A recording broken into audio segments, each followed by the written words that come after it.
We've made a lot of strides with all of our difficulties. Let's talk even from the level of administration. Our accountant is not able to work all the time for various reasons, which include psychological reasons. She's frequently absent. Our main bookkeeper fled to the United States with her children.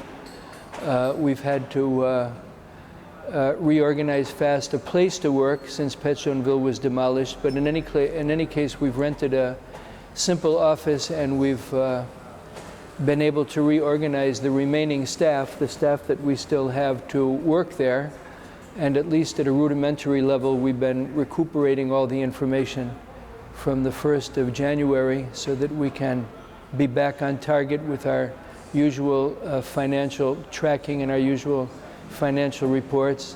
We're about to rent a building now which will be for other departments, social work and sponsorship, and the Don Bosco program, which at present is just an external program. It's not within our walls, it's not within our buildings, it's not within our structure. And similarly, we're about to rent a place for volunteers and guests in Pétionville. So when we do that, we will have recuperated 3 programs which were lost with the falling of the Father Wasson Center in Pétionville. And the only other one to recuperate for that area is the program for disabled children who belong to that area. It's senseless to try to bring disabled children from Pétionville to here. The strength of the program is that it's a community program.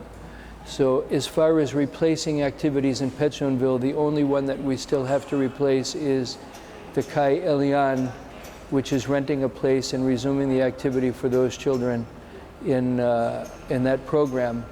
Otherwise, everything is covered for a year, and we start rebuilding our staff and regaining our equilibrium.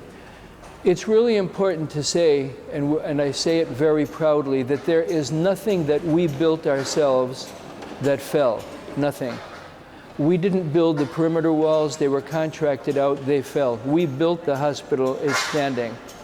Everything in Kenskov is standing. If there is any damage, it's very superficial, non-structural damage. Pétionville, we bought it. It was already 20 years old when we bought it. We didn't build it. It fell. Of all of the schools that we built in the St. Luke program, any school that we built is still standing. I think it's really important to say that so that people have confidence in what we do next, that what we already did was done the right way, and that shows by the fact that it withstood.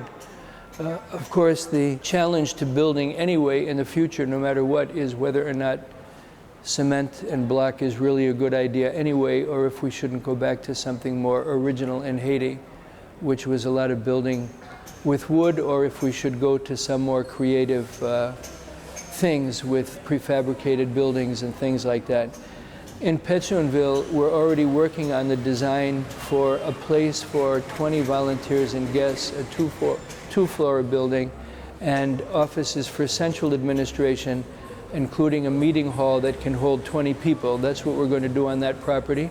Very low, very modest, out of wood.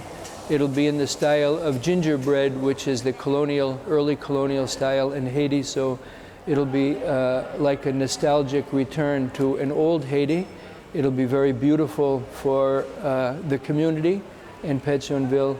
And on the corner, which is very prominent, we'll have a tribute, probably a curved wall with a mosaic image that we haven't determined yet, and a fountain, which will be a memorial to all those who died in the earthquake, especially to the 2 who died at that place, which is Molly Hightower and Ryan Kloos. So that's all underway. The building is leveled. It was $25,000 to clear it out and to demolish the foundation that was there, which was a very thick foundation. But it's all clean and clear, and we're working on the design for there. We also signed papers for the purchase of 2 karo of land about a stone's throw from where we're sitting, which is 26,000 square meters, for whoever understands that language, which is probably probably 6 acres for whoever understands that language, all nearby, where we hope to finally have all the formation programs of Nos Petits Frères et Sœurs within our infrastructure, our institutional infrastructure, because the children program for children 0 to 6 will be there, and the entire Don Bosco program will be there, and a big center for gathering pequeños and ex-pequeños will be there, for meetings, for seminars, for sports, for parties, for wakes, for funerals, for anything that's necessary. It'll all be part of that complex. The whole complex will be called the Father Wasson Center. So the whole Father Wasson Center will have the Programme de Vie for 0 to 6. It'll have the Don Bosco program, which is for adolescents and young adults. It'll have the Welcoming Center for all ex-pequeños, and that's a done deal nearby.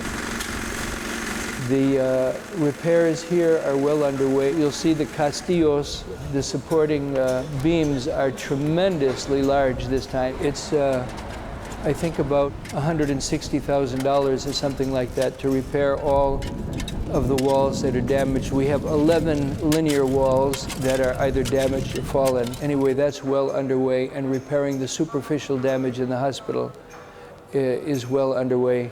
So a little bit at a time we're managing. The problems, you know, are tremendous for our people. They're sleeping in tents in front of gas stations, in the stadium, the National Stadium, on the streets, in the parks. Very sad. They come to work wet often, and certainly tired from not being able to sleep soundly because of the thieves and having to keep a good eye on their children and their belongings. But we've been doing what we can with food, tarps, and tents. Food, we've given out tons and tons of it, probably 12 or 15,000 25-kilogram bags by now. And tents, we've given out hundreds, and tarps, we've given out hundreds. And the tents and tarps are coming in all the time by container. So we hope to have in the hands of all of our employees, which is 800, and in the hands of all the ex-pequeños, which is 400, at least some shelter, which I know is not going to be too durable for too long, but at least it's a start. But anyway, we're doing what we can with all the social problems as well as the reorganization that's necessary. So that's about where we stand, not quite 3 months after.